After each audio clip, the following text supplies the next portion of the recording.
хайр гэдэг чанга биш чимээгүй ирдэг юм шиг.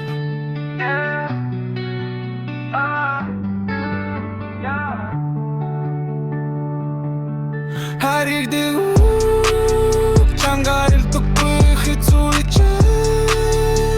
дэрэг тултыг алдаатай чгоос тинтахдаггүй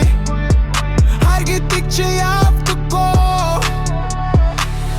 ганцаардад суух шунудаасан гараас минь атгах хүн хэлдэг байсан амлалтыг ганлуудыг хүнэн зумаасан гэхдээ би хайран тэтгэсэр байсан хайр бол зүрхэн дүлсэн шарах харин нэг гэдэг энэ цаг шинэ нэг юм битгий ай гэж хэлэх тэр л хамгийн том тайлгараас хайр гэдэг чангаар илдэггүй хэцүү ичэн дэргэд тултыг алдаатай чгоос тинтахдаггүй хайр гэдэг чи явдаггүй би төгс биш гэхдээ үнэн би унаж босдог жирийн хүн хэн нэгэн намайг ойлгох тэр л надад таңдалтай юм хайргах мөн биш худлаа биш харцаар л ойлгох мэдрэмж дуугүй байхад чин сонсох тийм хүн чихэн хайр шүү